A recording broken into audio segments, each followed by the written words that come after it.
Welcome to Opinion Havers, a movie podcast for people who are afraid of death. I'm Cody. And I'm Tyler. Tyler, what did we watch? Soul. That's what you're going with on Soul? I don't know. It seemed... There was some line that made me think of it, and now I don't remember what line it was. And it's a lot of work to think of one that if I don't think of one during the movie, it's hard to think of one not during the movie. So... Okay, wait 1 sec. It's nice. Continue. So it's what we have. Sometimes you just have to take what the universe gives you. And, you know? And what the universe gives you is Terry. Yeah. Oh, yeah. Yes. Terry, who is a character from the film. Yes. Voice acted by everyone's favorite grumpy New Zealander, whatever her name is. She's in Thor Ragnarok. Rachel House. Is it Rachel? Is it Raquel? Is it Rochelle? Oh. What is it, Cody? I'm not going to take a stance in Miss House. And she is in Hunt for the Wilder People. Yeah. Everyone's favorite. This movie, of all the animated movies, every time I heard a voice, I was like, I know who that is. Yeah. And they stuck right out. I couldn't figure out the main character, and I felt ashamed once I figured out, like, more than halfway through the movie. I was like, oh! Figured it out. I felt ashamed. Yeah. Tina Fey. My girl. America's sweetheart. Yeah. I grew up on Tina Fey. Yeah. Let's all just name our favorite Tina Fey project. 3, 2, 1. 30 Rock. Yes. Very good. Let's name our second favorite. 3, 2, 1. Mean Girls. Oh, yeah. She's in that She movie. wrote in Mean Girls, and right. she has a role in Mean Girls. Yeah, she does. SNL. Kimmy Schmidt. Some of her movies are pretty good. So anyway, I read her book. What did you think of her book? So we watched Soul, right? It's a movie. It's about Joe. Let me sum it up for you here, Cody. Okay. It's a movie about Joe. Joe's a musician, but he's a teacher, and he's like, I'm a failure. Wants to do it. Wants to do the music. Yeah. And He's then he not becomes doing the a music, soul. he's teaching the music. Becomes a soul through unforeseen circumstances that nobody could foresee and nobody knows. No way. Yeah. Meets people. Goes on adventures. Okay. There's hippies. There's Terry. And most importantly, there's Terry time. Oh, Terry. We love Terry. It's Terry time. Terry time. I think I nailed it, personally. You did a great job. So I guess the next question is, this is fresh on your mind. You just saw the movie. What are your thoughts? I liked it. It got me to laugh out loud multiple times. There's a specific part, and once we really dive into it, I'll be interested to know if you can guess which part, where I started to hysterically laugh so hard that I started like, you know when you like laugh too hard and you start like coughing and hacking and you're still laughing, and then you stop for a second and you think about what made you start laughing and it just kicks it back over again. Wow. It threw me into that cycle, which held me there for 3 or 4 rounds. I am very curious. All right. I was losing it.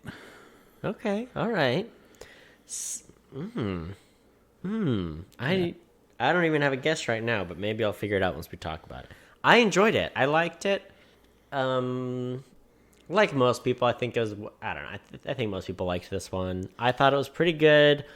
It has 1 or 2 things that are holding it back from being like perfect or excellent, like amazing, but I did think it was very good.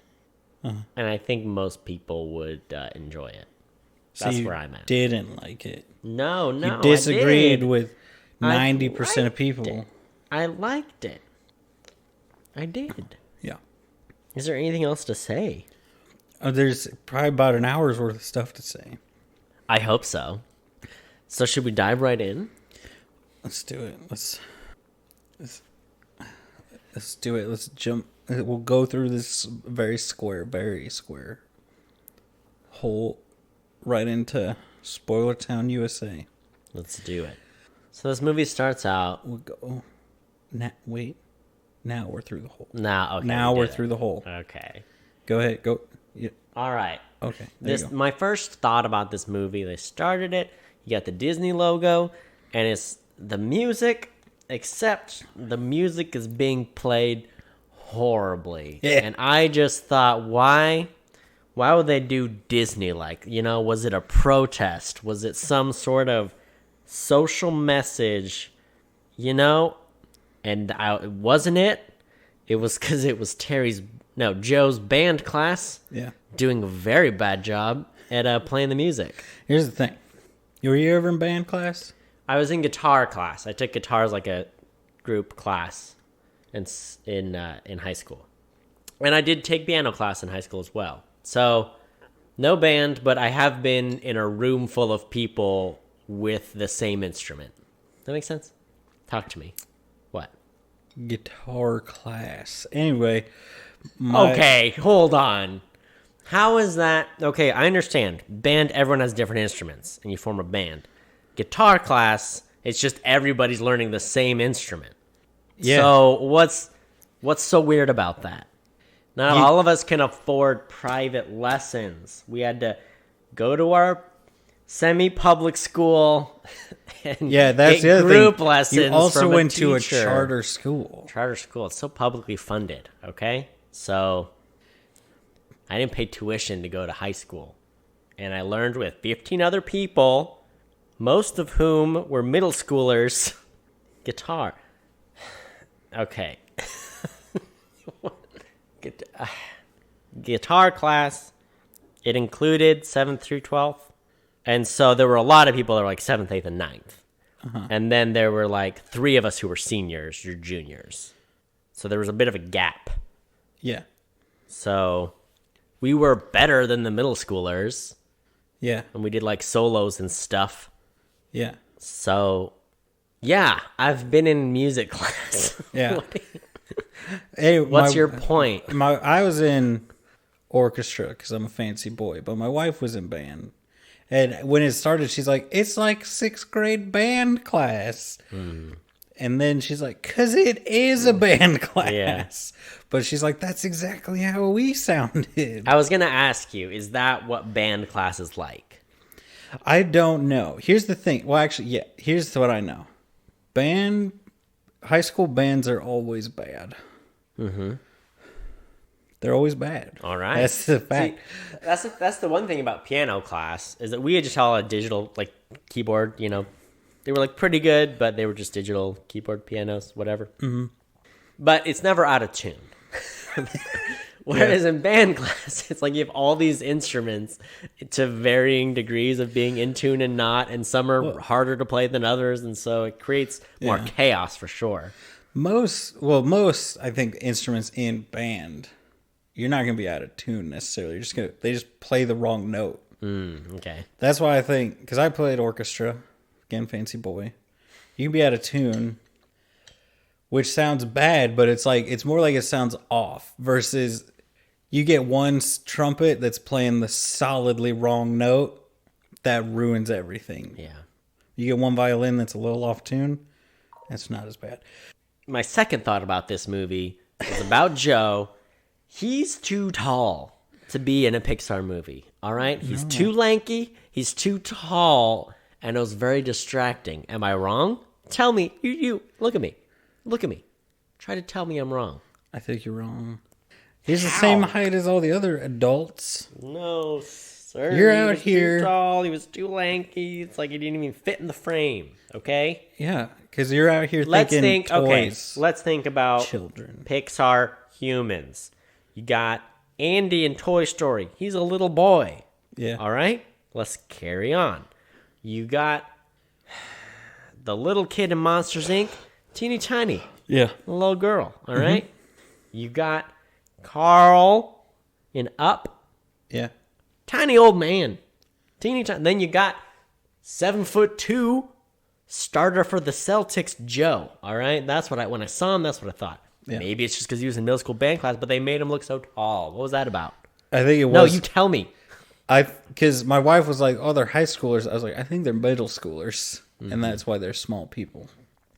It is interesting, though, because you think, oh, man, those middle schoolers, they can't be that small when you haven't seen one in a while. Mm-hmm. And then you encounter one in the wild and you're like, oh my gosh, you're like a tiny person. Yeah. You're like a person, but like 70 to 80% full size. Oh, yeah. It is amazing. The older you get, the more you're like, everyone younger than me is tiny and dumb.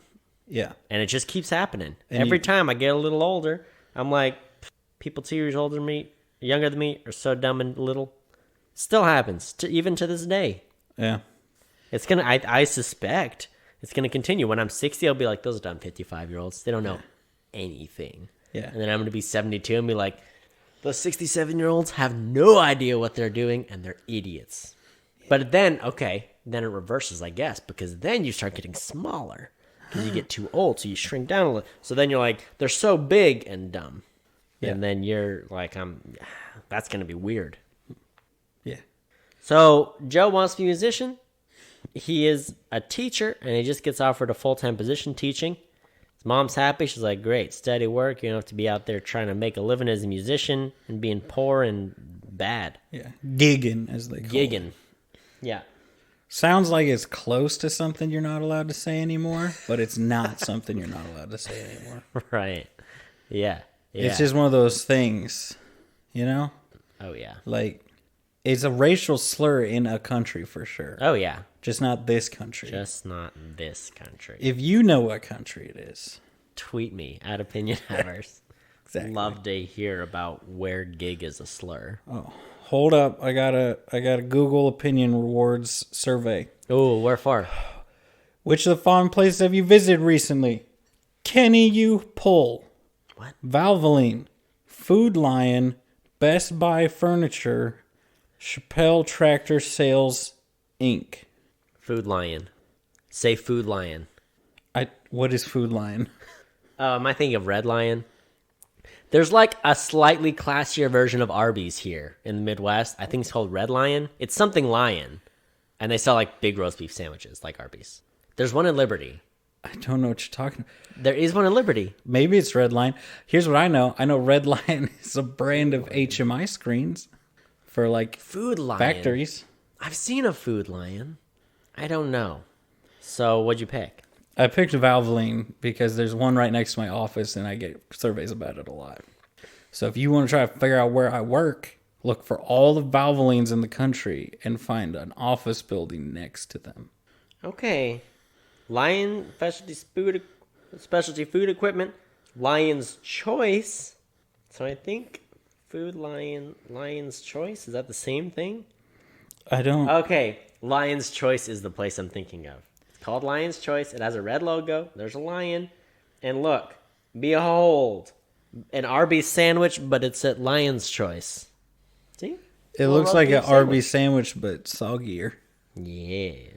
How does their bread not get soggy? I feel like it should be soggy all the time. At Arby's? But it's always like, you always get a roast beef sandwich, and then it's not as wet as you expect it to be based on your interaction with deli roast beef, you know?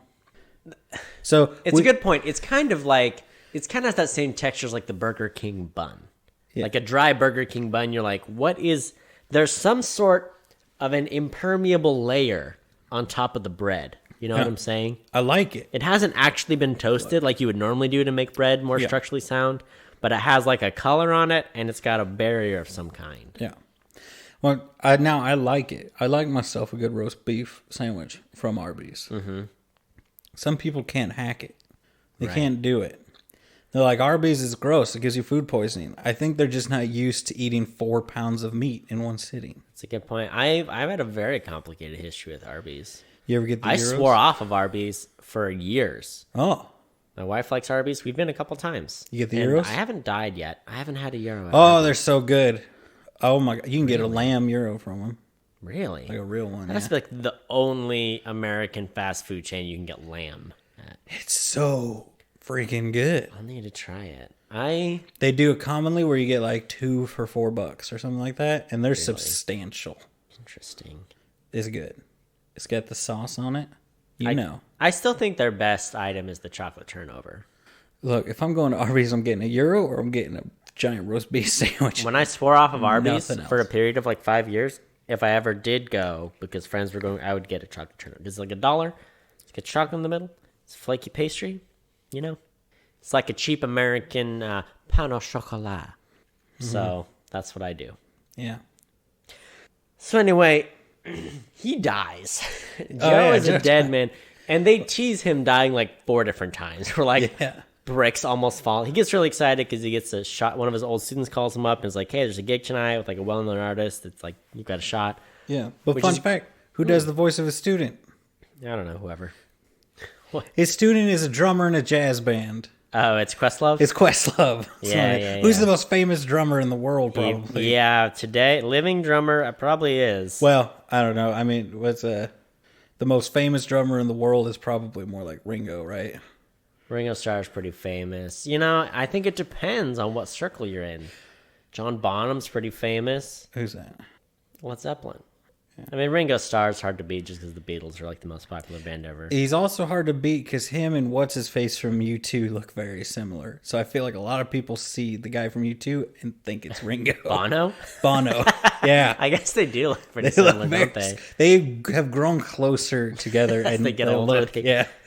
Eventually they'll fuse into the same soul. Which, speaking of which, my favorite quote from one of the Beatles, when asked, "Do you think Ringo is the best drummer in the world?"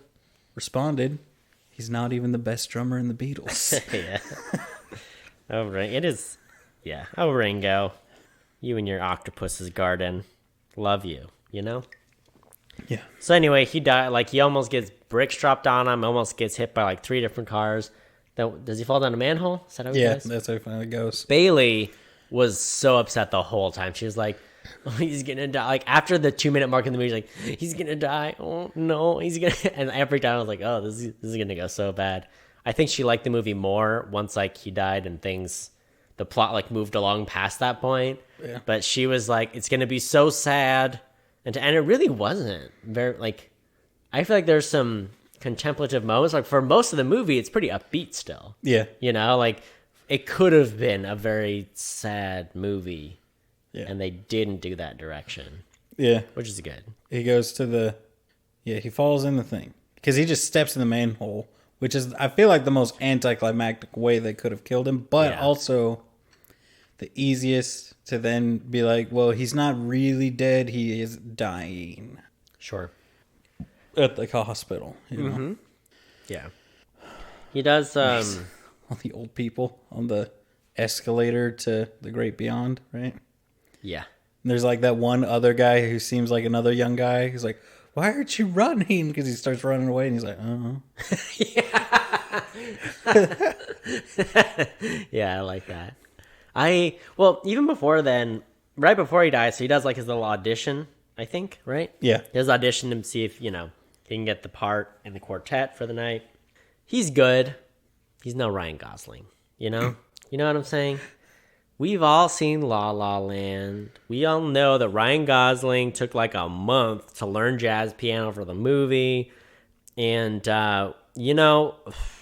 sure, Joe's good, but he's not a white Canadian who saved jazz music, you know? Right? Exactly. You agree with me? You haven't seen La La Land. Here's my thing about that movie. I saw it, and it was so overhyped, and there was another movie I was pulling for the Oscars that I was like, it was okay, it wasn't that great. And then I saw it a second time, and I was like, actually, this movie's very good. And then I saw it a third time, and then I got mad at all the people who, just like me, saw it the first time, were like, this is overrated. So why don't you like La La Land? I'm not a big fan of musicals, and especially not like the...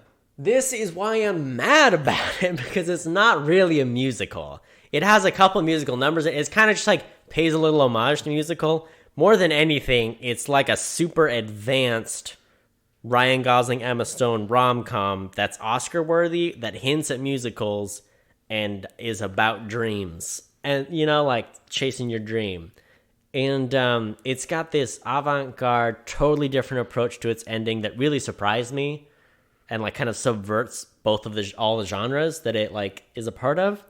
And the cinematography is incredible, and I think Ryan Gosling and Emma Stone have the best chemistry, and I love their delivery, and they just get me. I get their sense of humor. And so why don't people like it? I think part of it is because people expected a musical when they saw it. Yeah. But regardless of that, all those other factors it has going for it, the humor in it, and the interesting, like, such an interesting ending and beautiful cinematography, and, like, all of that together makes it a really great movie. So, what's your problem? Well, I mean, so I know when it first came Just to be out. clear, you haven't seen it, When right? it first came out, I was told by a wise young man, it's a musical made by Hollywood, about Hollywood, for Hollywood, and Yes. it's just them stroking themselves and saying how awesome they are Yeah. and how amazing they are, Yeah. and it's just not that good. But my sister loves it. That's what he said to me. Mm-hmm. And I took that to heart. Yeah. That young man was me. That young man was you. My sister doesn't like it. She disliked it. Oh, I thought she liked this but one. she also disliked it because she loves all musicals, and it's not... All the musical numbers aren't half as good as, like, a Gene Kelly musical would be. And that's the thing, is, like, it doesn't meet... It isn't a good musical. Yeah. I thought she liked that one, but didn't like The Greatest Showman. Pretty sure. Is that... I don't know if she saw that one. Bailey liked The Greatest Showman. I like that one. I didn't like The Greatest Showman. Yeah. You liked The Greatest Showman. I liked it. We're going to have to do La La Land sometime, but Bailey's not going to want to watch it. So we're going to have to figure that out. It is a great movie. And I didn't like it. And every time I watch it, I like it a little more, and I get a little more angry at people. So what a great reason to watch a movie. Yeah. Anyway, he straight up died. He's in the... he's on his way to the great beyond, and he's like, nope, don't want to do it. Not about this. Tries to run down the escalator, down the up escalator. We've all been there. We've all done it. What a good time. Yeah. He jumps. He plops on through some sort of a barrier. And I just thought, and he escapes. And it goes down to the pre-Earth happenings. Yeah. The U seminar. The use and the security. It's the great beyond.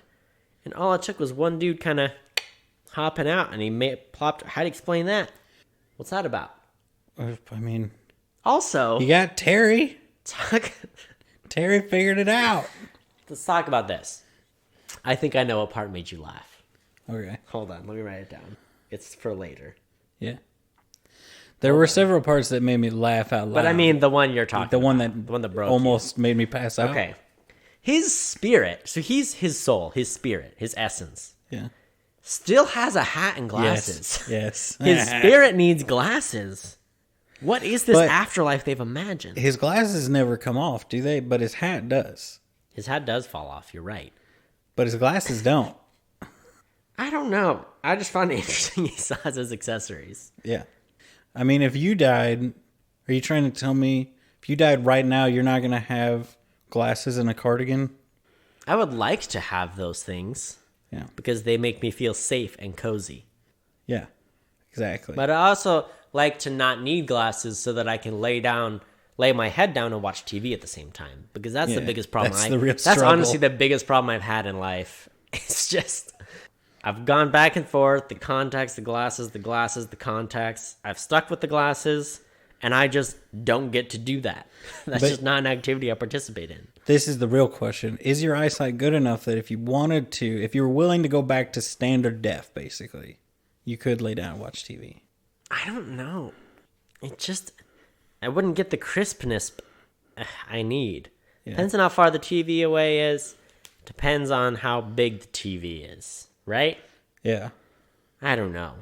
Because I definitely, in my mind, my eyes are good enough to do that, but I never do it. And every time I take my glasses off to check it, I'm just reminded that I'm getting older and my body is slowly falling apart and my eyes are part of my body. And I just put my glasses back on Yeah. So and choose to ignore it. it's a struggle.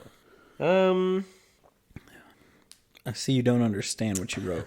Yeah, no, I figured it out.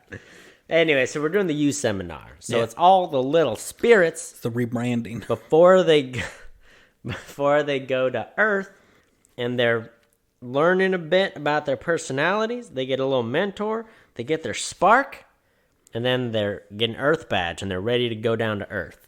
Yeah. So that's what's going on. Basically, Disney is making a religion right now. Do you realize that's what's happening? I'm all in. I'm leaving behind everything else. This is it. All right? Yeah. I'm Team Terry now. Okay? It's Terry time.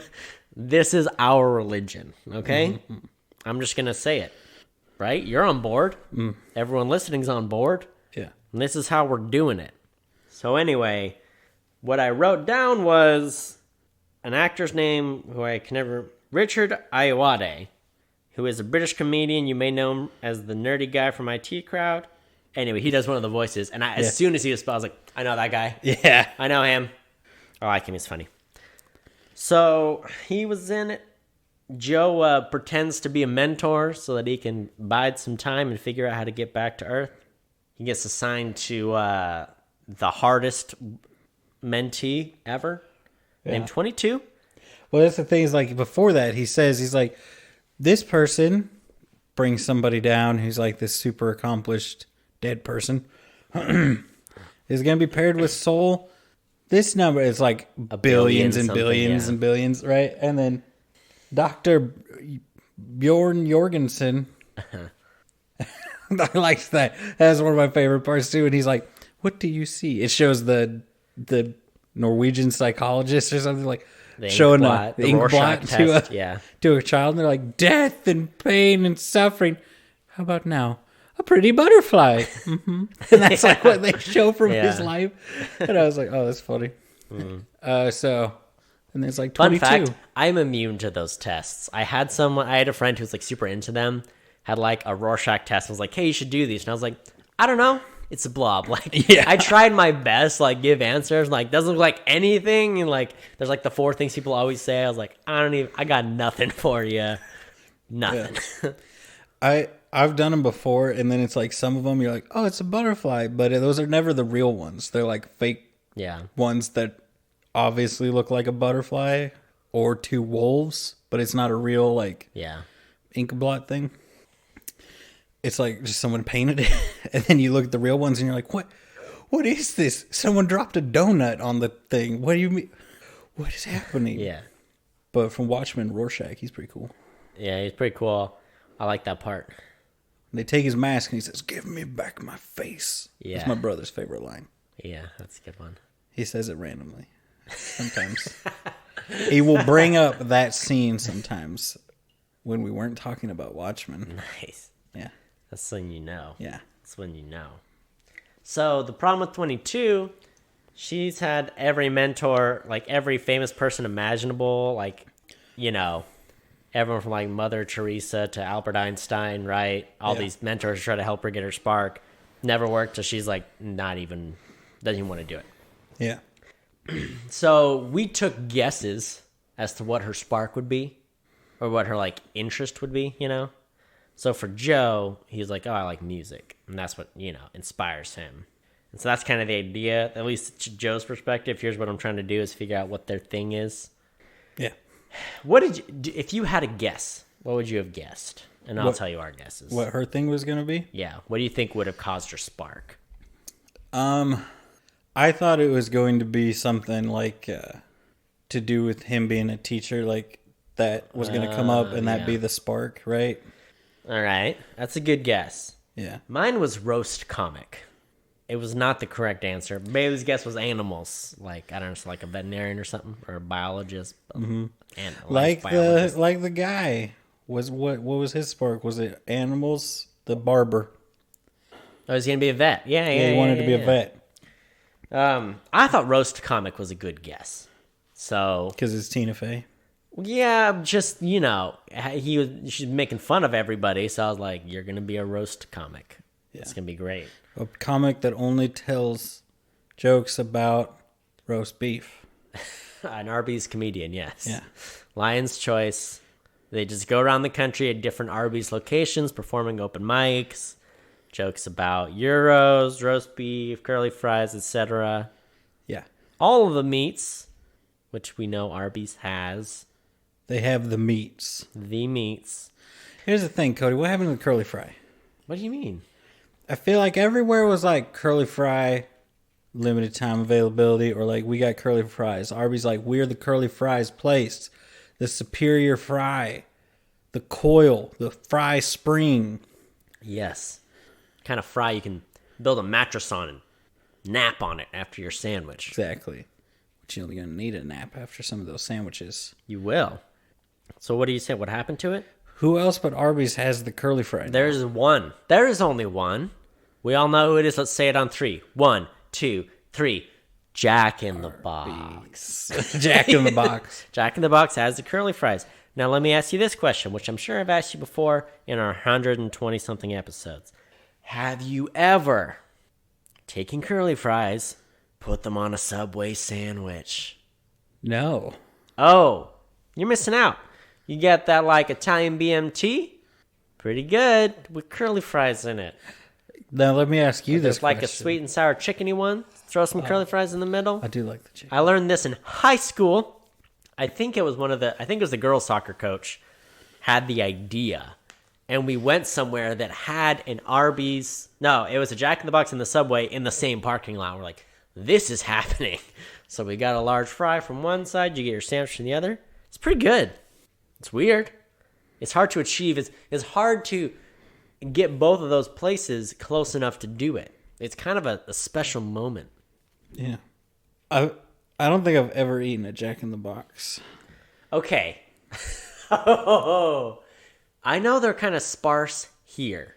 Yeah. But here's what we have to do sometime.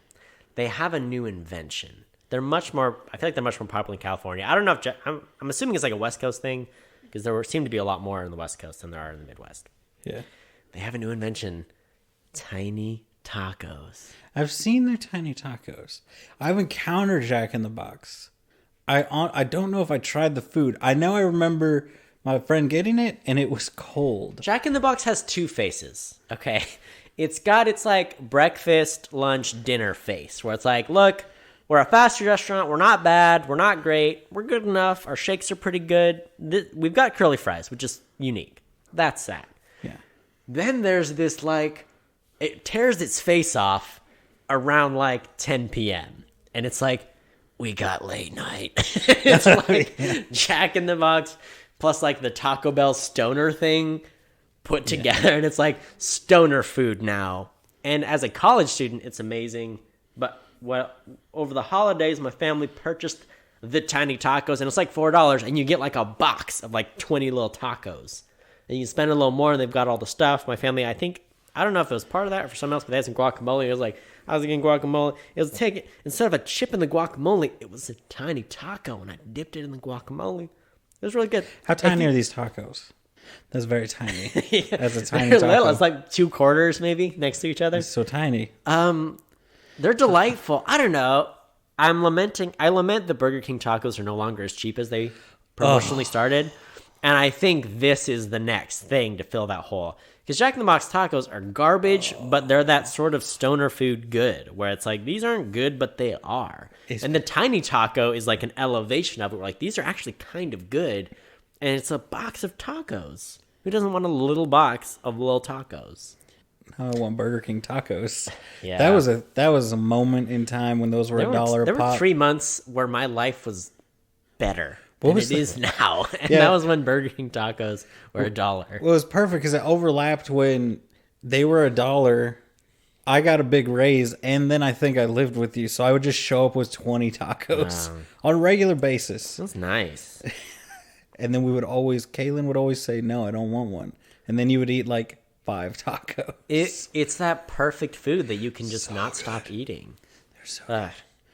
Anyway, you should give Jack in the Box tiny tacos a try. Now, we overlap only on one Jack in the Box. Let me ask you this question. There's one Jack in the Box in the country where our Venn diagram of encountered Jack in the Boxes overlap. Yeah. How does that rank? How does that one? I would say that's about 20% worse Okay. than the average Jack in the Box. I've only been to that Jack in the Box twice, I think. And both times I was like, this is a scary and sad place. Maybe just because it was a more celebrated place in the West Coast, I feel like.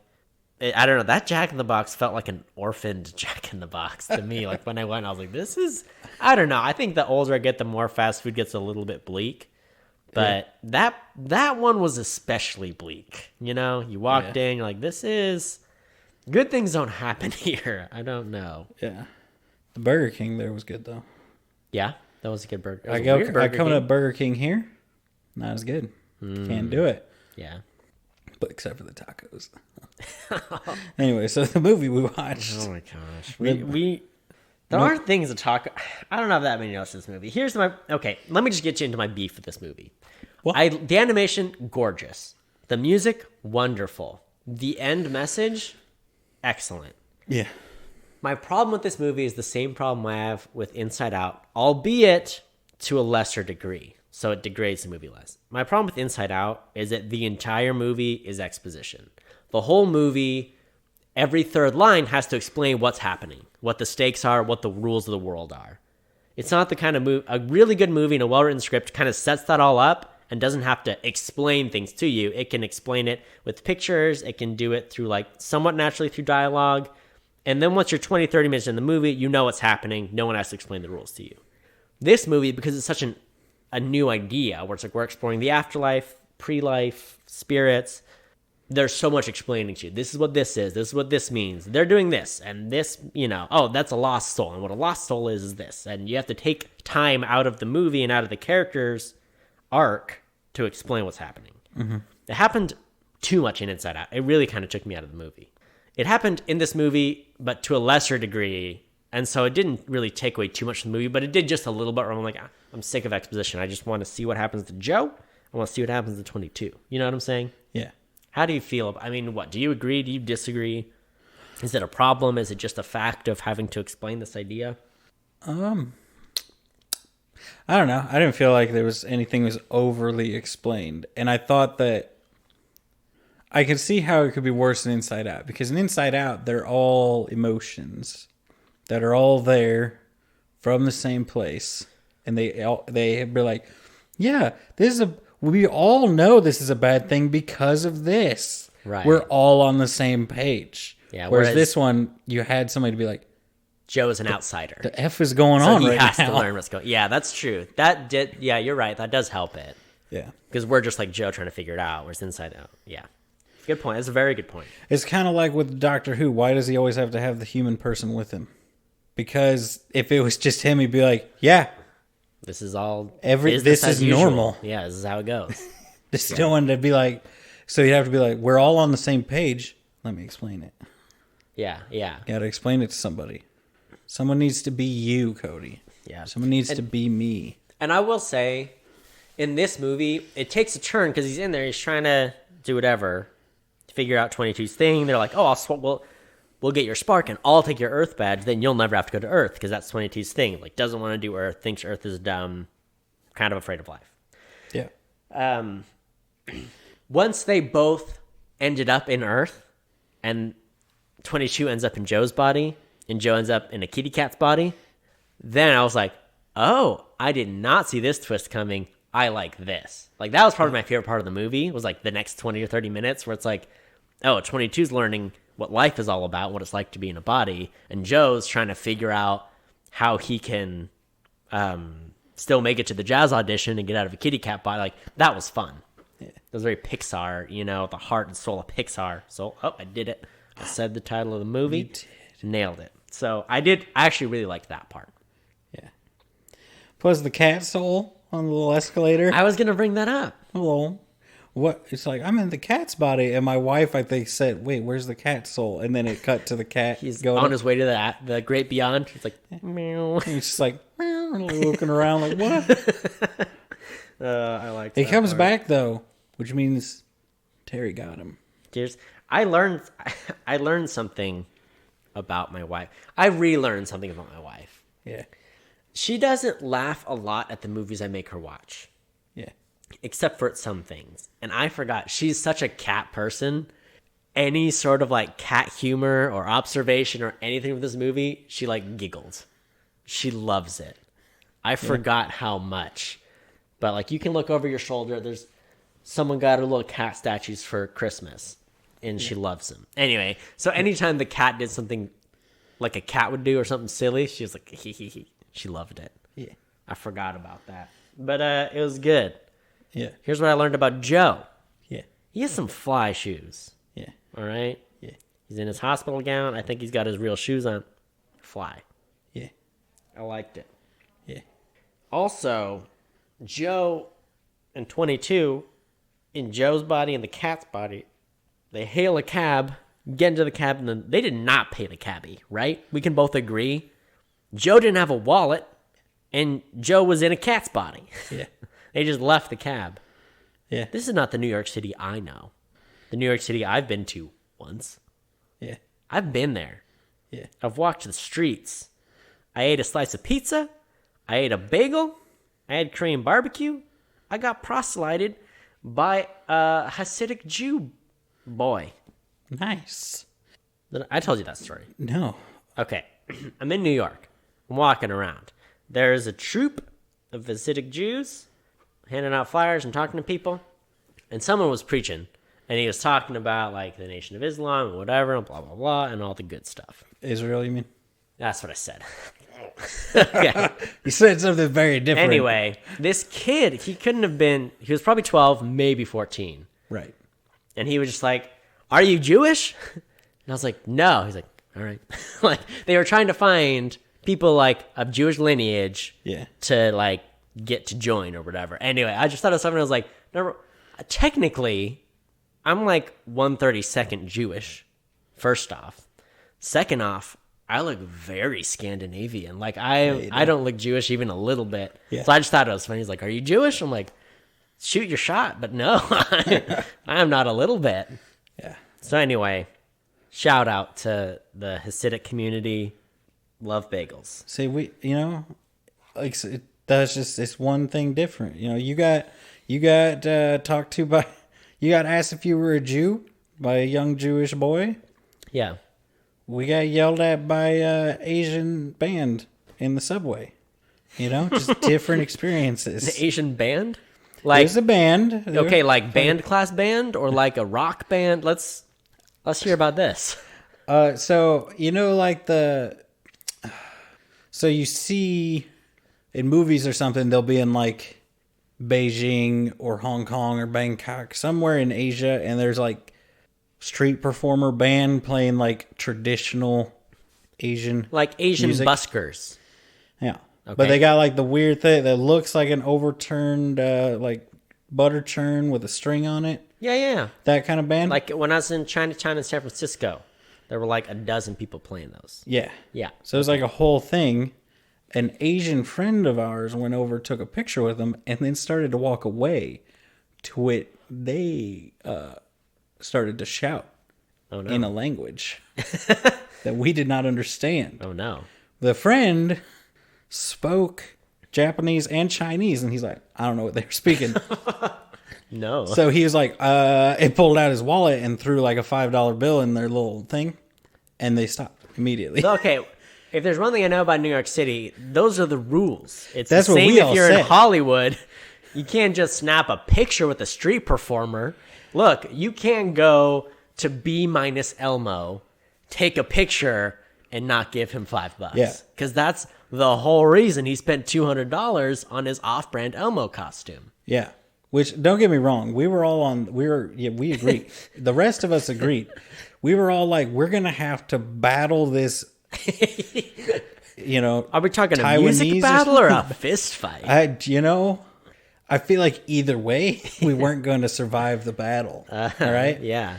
And then we all turned to him. We're like, you're going to get us murdered if you do this thing, man. You got to pay. All right. I've got a busker story for you. Okay. All right. We're going other coast. From coast to coast. We're in San Francisco. We're riding the BART going from Oakland into San Francisco. Oh, the BART. There is a busker on the train, but it's not like a busker playing on the train. She was Mexican. Me and my friend both spoke Spanish, and she was like, in Spanish, like, hey, I really like your guitar, you know, or I think she might have been just like some traditional kind of garb. She's like, oh, I love your dress, like Bob talking. We got her to play music for us for free because we spoke Spanish and made friends with. That's what you got to do. Yeah. That's the loophole. But she also wasn't playing music. I wouldn't have gone up to her while she was performing, trying to earn a buck without giving her a buck. Yeah. That's the loophole. You got to catch them when they're not expecting it and be like, you didn't know I spoke Spanish, so let's chit-chat. That's how you do it. Yeah. Free song. Yeah. Nailed it. So you beat the system. Beat the system. In your face, buskers. Yeah. Okay. So everything goes wrong for Joe because, things happen. There's a child's soul in his body who doesn't know how the world works. Gets him a slice of pizza, loves the pizza. There's a little cameo by Pizza Rat, everyone's favorite YouTube sensation of 2015. Yeah. So he's got to get a new suit. He's got to get lined up at the barber shop. He tries to cut his own hair, but he's a kitty cat, so that doesn't go well. Yeah. So they go to the barber shop. I thought that was fun. Daveed Diggs had a character in the movie. Questlove, you mentioned Questlove's in the movie. Yeah. So that was cool. And my favorite part of that, and I think Bailey's favorite part, is, he has a lollipop for the first. He loves eating. 22 does, because it's in Joe's body for the first time. Goes to leave's like, don't worry. I got us some road lollies. Love that. Yeah. That was a little, we got a little giggle out of that. Yeah. This is a good one. And grabbed a bunch of them. Here's the thing. This is the most unbelievable thing in the movie, though, Cody. Talk to me. I know one thing about African American barber shops. One thing. Ice Cube works there. Now I know two things. Remember the movie Barbershop? No. And then there was a sequel. And then there was a third one? I think Nicki Minaj is in the third one. Skips a bunch of years. Anyway, carry on. You know two things. What's the first thing? You cannot just show up, Cody. You can't just show up, get a haircut. They need 3 months' notice. They need your employment history. They need your credit report. They need every piece of information about you. And then you have your appointment, and then you show up for the chance to get your haircut. Bailey has a friend. He's black. It is I think this is so funny. If they have plans to go anywhere or do anything, he has to get lined up. So if it's he has 4 days notice, and it's hey, do you want to do a double date with us? Or we're going to go to this concert. We're going to catch, whatever the plan would be. He's look, I don't have enough notice to get my hair done that morning to go out that evening. Yeah. Blows my mind. I thought that was so funny. I knew a guy once that he had a standing recurring appointment every Saturday. Yeah, and that's the thing too. Is he he would get his hair cut every week, every other week, sometimes twice a week, depending on what the plans were. I thought that was interesting. Yeah, but see that his thing too was I think he paid for it so that even if he didn't show up, he could show up on Saturday morning. Interesting. That's baller move. Because he's that's big money. This move. is my spot. Just to be I aspire to have that kind of cash, just to be you know what? I'm going to have this appointment every 2 weeks. If I want to get a haircut, I'm going to show up. Yeah. Don't get me wrong. I don't know if I ever knew about him missing one. Sure. But I just know the way it worked was if he did miss one, he still paid for it. Here's the other thing about this movie. Tina Fey is 22. Yeah. I think Jamie Foxx is Joe. I think she's more in her 40s. Oh my goodness. I like that joke where he's why do you sound like a middle-aged white woman? And she's none of this is real. I just do this because it upsets people. Yeah. I thought it was funny that Tina Fey was the voice of this one, because Pete Docter's last movie was Inside Out, the director. Yeah. And that's Amy Poehler. Yeah. And they're buds from back in Chicago doing improv. Yeah. I think. Or maybe they met in SNL. I always get her mixed up with the other one. They go back to SNL, if not back to UCB. I think they were friends before SNL. That's just isn't that from me. Isn't that interesting? Who's next? The third one from that group? Adam Sandler. Yeah, Adam He's Sandler. the third one. So, the movie's interesting. They end up switching bodies in time. No, they get caught and they go back, but then Joe still goes back. How does it work? So she gets this. They get back. They go back. Terry, Yeah. the Terminator, catches him, gets him there, and the badge has. She's got the spark. 22's got the spark. She got her Earth badge, So it's Earth badge, which can be transferred apparently. I guess. Yeah, that's the thing. Is it's like the fact that she knows it can be transferred is like. So people have done this before. Maybe, yeah. How else would you know that you could give away an Earth badge? Good question. Gives it to Joe. He goes back. Does the thing. Has that moment that we've all had where you've done the thing that you're like, this is what will make me happy. And he's like, everything's the same, but I don't have a goal now. Yeah. So it's worse now that I've done it. So then he finds the one of the mystic healers, Moonwind, who's a sign flipper for his wife's company. I thought his voice was Graham Norton, which threw me a little bit. So was he supposed to be a take on like Moondog? That was my thought. I thought it was just funny because they're all like, I'm a mystic healer, this, and I'm meditating in, like one of them's like, I'm meditating in Tibet, and one's like, I'm in a trance in San Francisco, and he's like, they're like, so what are you? Like somebody like this, and he's like, I'm a sign spinner on 13. It just cuts to it. Oh, then he's like, kind of. I'm on the corner of 14th and something. Yeah. He's just a sign flipper. My guess is, I'm guessing Moonwind is a take on Moondog. Are you familiar with Moondog? The name sounds familiar. This is Moondog. I believe he was homeless in New York for a long time, but he's like also made music. He's an American music composer, theoretician, poet, and inventor of several musical instruments. Anyway, I forget his whole story, but there's a whole story anyway. So I'm guessing that's what he was inspired by. Yeah. But his character was fun. Yeah, he's fun. So he gets sent. So he goes to Moondog so he can go back, find 22. Or no, well, yeah. Right? So he goes into a trance because they told him he learned that the zone is where, so like you fall too deep into the zone, that's why you become a lost soul. So he goes into the zone, he plays music, finds Moondog, who got him back in the first place. Right. And then they go find 22. Yeah. Yeah. They catch 22, but she takes the ship down because they have their ship. Yeah. There's the point where he's like, a captain always goes down with the ship. And then he goes down, which knocks him out of the zone. And he just like stands up straight and salutes on the corner of the street. Yeah. I was like, so is he dying? Or is he just back to reality? What happened? Like, did he drop dead right after that?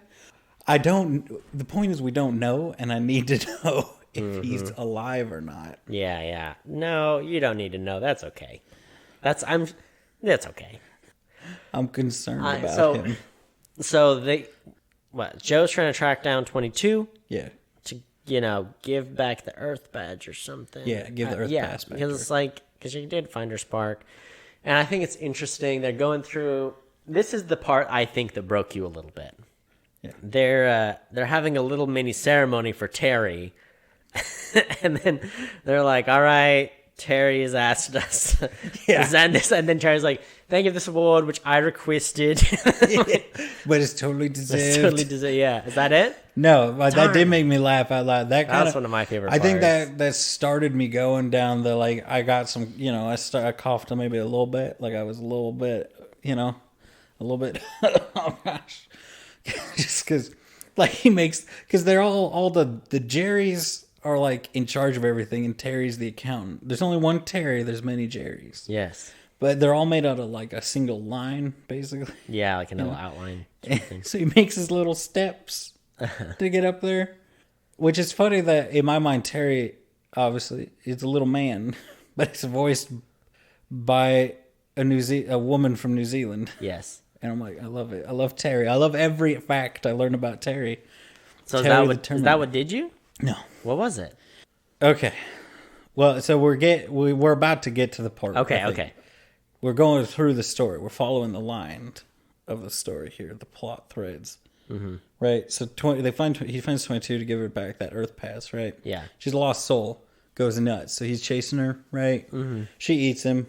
Yeah. And that's when it's like the serious moment of the Pixar film. Yeah. Where it's like, you find like, oh, and I kind of wondered this as we were watching it, my wife and I, like, wouldn't only being exposed to the best of the best people kind of make you feel like, I don't want to go down there if this is the people that I'm getting paired with and they expect me to be like them, you know? Yeah. Also, Gandhi and Mother Teresa didn't live like good lives. I feel like you'd be like, well, here's somebody who had a really easy, like, fun, Like, awesome watching life. Gandhi's life isn't going to make you excited to go down to Earth. Yeah, it's going to make you be like, A well, little depressed, probably. I don't want to do that. That seems like it would suck. And, but like all of the, the moment she broke all of them and just it piling on, them being like, no, I hate you. You can't do it. Mm-hmm. And then him doing it and then him, getting through her anyway, sending her down there. I cried. Did you cry? Of course you cried, you heartless monster. Because she goes down and he's like, I'll go with you. And she's like, you can't. He's like, I can go as far as I can. Yeah, that was really sweet. I was like, crying. And it's a Disney movie, so of course they're gonna give Joe a pass too. Yeah. They're gonna be like, hey, good job, you get to go back.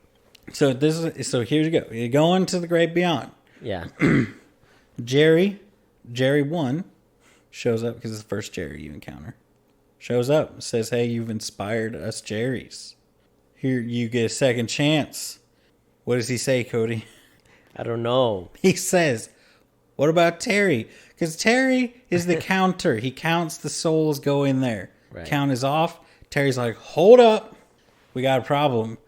So Jerry 2 says, you should fix it. And he's like, fine, I will. And then goes through all the names to find the guy. Then, does the whole thing. Kid gets the guy from the barber shop. Sucks his soul out of him. Realizes he has the wrong guy. Says, there's no reason we can't keep this between us, right?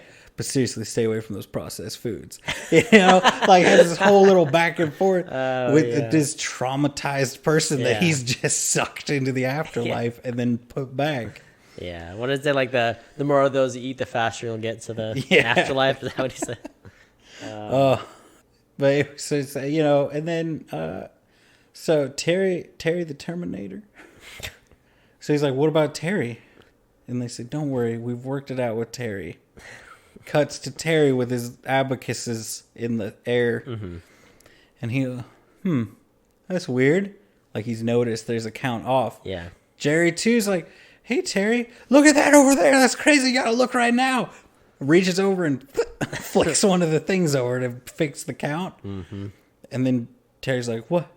And then he's like, I don't know. Were you talking? I can't remember. And he, never mind. That's the part that broke me. Broke you. Just what about Terry? We've worked something out with Terry. And it was just one of the Jerrys going over there like, look over there.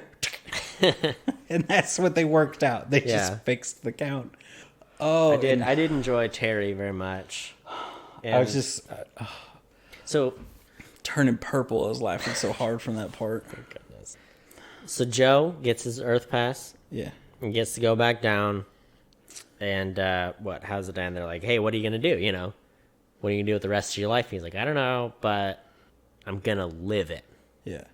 Which was nice. I liked the message that it was like, I don't know, you have to just appreciate life for everything life is. It's not just about like that big dream or that big accomplishment. It's about everything, the people around you and making those connections and doing what inspires you as well. And taking the good and the bad and all of that, which really, it was a really nice message. And that's definitely, aside from like the humor and the beautiful animation and stuff, that's definitely like the biggest strength of the film to me. Yeah, it's got that. Because they have that little moment before that, right, where the Jerry, he says something about the spark being the purpose. And the Jerry's being like, you humans, you don't, get it. Basically, like, spark's not your reason for going down there. The spark is, it appears when you're ready to go down. Yeah, it's like that, being inspired and wanting to live, like being ready and, Yeah.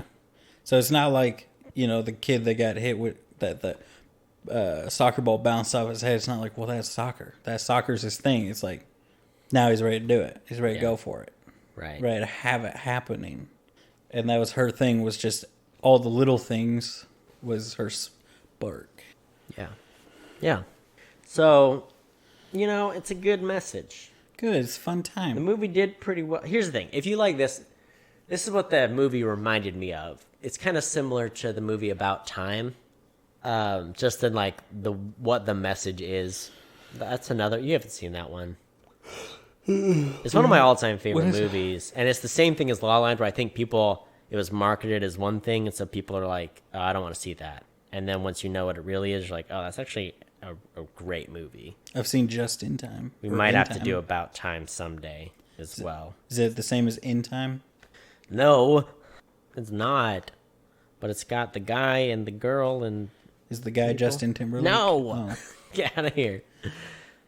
So anyway, that's what it kind of reminded me of. This movie's good. It's a good movie. It's been reviewed pretty well. You want to take a guess at the Rotten Tomatoes score? Tomato meter? Like 91 or 93? As of earlier today, 96 tomato meter, 86 audience score, and an 83 Metacritic, which is really good. It's very good. So people like it. I do. I think except for Coco, it's probably the best Pixar movie the last couple of years. Yeah. I think it was better than Inside Out, in my opinion. I think it was better than Onward, too. Yeah. And it's a good one. I liked this one more than Coco. Well, I think I liked Coco more. I did like Coco. Coco's I liked good. it. I liked that movie. Coco's probably my favorite one since... It's been a while since there was a Pixar movie I liked more than Coco. I liked Coco. Originally, the movie was focused around 20... It was like about 22. All about 22. And they're like, maybe we need someone else in there. And then they ended up adding Joe in. And I think that really helped the movie, because I think if it was just around 22 and the pre-life and everything, I think it would have just been like Inside Out Part 2, Yeah. It would have been like too much about that stuff. There would have been a lot more of that exposition stuff too, probably. Like you were saying. One thing I found interesting was I thought it was worded very poorly on the Wikipedia article, but that's where it mentions where when they were getting ready to do Joe's animations of him going into the zone and playing the piano, they got a famous jazz piano player. Mm-hmm. They just recorded him just playing. They're like, just play and kind of go into the zone to get it to where Joe moved and like swayed and did all the same kind of movements that guy does when he kind of everything else disappears. Mm-hmm. I thought that was interesting. And then they did a bunch of, I think even for all the other people who were playing jazz, they brought in a bunch of musicians to play and record them and use that as reference. I really like the jazz music they included in the movie. Yeah. I think originally they were saying too, like, oh, Joe was going to be he was going to be an animator, which is like too on the nose, I think, for Pixar. I'm like, oh, he's going to be a rock musician. And then eventually they ended up going for a jazz musician because they brought on a few consultants, and they consulted with some of the black actors who did the voices, like Questlove and Tavi Diggs. Anyway, I think, what's the name of the director was Pete Docter, but then Kemp Powers was what's it called? Consultant, and then they just ended up promoting him to co-director because he did so much for the movie, and I appreciated that. It was like the first Pixar movie with a black lead, and it was cool that the leads were like a woman and a black man, Yeah. Which is just good. And, they talked about, like, for the barbershop and the hair and the style. And, they brought in all these consultants to try to, like, make it, like, authentic and good. And it's important and it's a good thing. I'm glad they did that direction instead of it being, I don't know, just about, like, another white dude. Yeah. They even had a Colin Kaepernick-looking dude. They, like, used Colin Kaepernick as kind of, like, inspiration for one of the people in the barbershop. I was like, yeah, that's fun. Yeah. I did like a lot of the smaller jokes, I guess, that they threw in, right, where it's when they go to the zone. I don't know, this made me think of I thought of this while we were just talking, right, where she's like, oh, look, I've been messing with this team for years. It throws like a sand ball at a basketball player, and they're like, oh, and the Knicks miss it again. And it's like, I started laughing so hard. And Timmy's like, what did they say? I was like, it's the Knicks. The New York Knicks. Knicks haven't been good in a minute. Yeah. For a long. When was the last time they had a good team? Like the 80s or early 90s, maybe? Yeah, I think it's been a while. Yeah. No, that was good. There was a lot of detail. I like the jokes. It's not like Tina Fey helped, like, write some of her dialogue and like punch up some of her jokes, and it was a good movie. I mean, I think it's the kind of thing you could recommend to just about anybody. It's a very good Pixar. It's the best one they've had in a couple of years for sure. Yeah, and there's lots of good. I think just like most Pixar movies, I feel like there's lots of good messages in it because it's not just the, you need to living is living, not the goal you have. You know, like because that's something recently that I ran into personally. Where like because like I do right now for work what I planned to be doing for work at this point in my life. Yeah. I just didn't go to college for it and had to go the long way around. Mm-hmm. But I'm doing it, and I was like looking around. I'm like, I make what I kind of expected to make, and doing what I expected. Like I'm there. I'm at the goal. I'm like, now what? Yeah, there's not always like that big goal to propel you forward because sometimes you kind of reach it, and there's only so much you can do, and at some point, your life is what you make of every day. And not just the big, I kind of like that when you think about 22, her mentors being Gandhi and Mother Teresa and Albert Einstein, all these people that did amazing things, it ended up being a middle school band teacher and like a dude who like didn't necessarily have that spark for life. He didn't quite have what he wanted. And that's the person that helped inspire 22. And I think it kind of just highlights, I don't know, what you can do for people around you. You don't have to be some world's known famous person to have a good life and make other people's lives better. And I think they kind of highlight that too with like the barber, it's like, oh, I never knew that about you, wanting to be a veterinarian. And it's like, it's too bad that you aren't that. He's like, that's okay. Cause I really like what I do now and I make people happy and I get to talk to people and meet new people and help make their day better. Like, is a really good way to think about, I don't know. You do have to try to be more kind to the people around you, and that's really how you have an enriching life. Yeah, and it's interesting because you like his brings up the attitude you can have when you miss that mark that you wanted, that you were shooting for. Like him being like, I don't need to be the guy that he says the name of the person, the guy who invented blood transfusions, who was someone that he looked up to as like a goal to be like that person. He's like, I don't need to be that to be happy. Yeah. And then just like, so there's that, and then there's the obvious, Joe not noticing what a huge impact he has, like, where he's like, oh, this would be amazing to play in this band, and he never stops to think about how one of his students is the drummer for that band. Yeah, and then the other student that, like, 22 ends up kind of coaching a little bit. He's like, I'm going to give up, like, I can't do this, and then ends up like, well, maybe I'll show you something, and plays, and it's just like, I mean, maybe that person won't be a professional trombonist or be in a symphony or orchestra when they grow up, but they really enjoy playing the trombone. And having that thing you enjoy or are passionate about helps enrich your life too. Yeah. And then there's, the lost souls being people that get lost in the zone, get too in it. Mm-hmm. And you see someone going from I'm in the zone to I'm a creepy tentacle monster thing. Yeah. That was, I don't know if I've ever gone suddenly from like, oh, this is cute and funny to, oh, panic. It was like that. What's that meme where it's like, calm, panic, calm. Yeah. When the monster runs at him and they catch the person and then they reconnect. Was he a hedge fund manager who then like throws everything off his desk? Yeah. It's like, I'm alive. Mm-hmm. Yeah, no, beautiful message, and you gotta live, good, the bad, pursue what you want, and don't get lost in it. It's the people around you, it's the Tina Feys, and the Questloves, or whatever. Yeah, Jamie Foxxes of the world, the Terrys, the Cherries, the Moon, not Moondog, Moonwind. You know. That's about all I've got to say. Is there anything we didn't touch on? I mean, I don't think we talked nearly enough about Terry. But Terry's like that. Rachel House she's great. There's one other note that I thought was really funny. It was just a little side joke where the two Jerrys, because there's lots of Jerrys, but there's two main Jerrys. Right? Yeah. Jerry 1, Jerry 2. Yeah.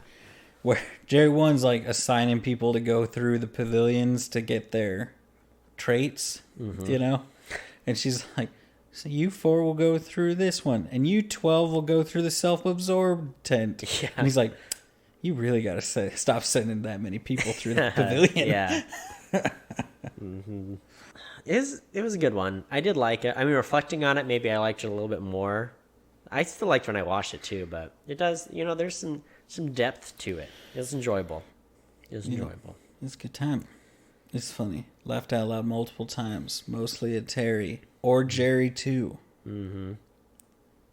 There might not be anything else to say. I would recommend this one. Yeah. Thanks for listening. You can rate or review us or share us or whatever to people. Yeah. On things. Oh, I have an announcement about the things. Tell me. Hold, because I have to pull my email. I will not wait. No. What? No, please. Is it? Here's the problem. I have so many emails. I gotta scroll down to it. Oh. It's right. Vurbl. I got an email. Our podcast is live on Vurbl. Oh, Vurbl. How do you spell that? Vurbl. Vurbl? Yeah. Vurbl? Yeah. I don't like that at all. Meet the world's largest streaming audio platform. I highly doubt that. Here's the I'm thing. going to call Vurbl out right now on the podcast. Cody, I get a lot of emails from these companies, and they make some audacious claims sometimes.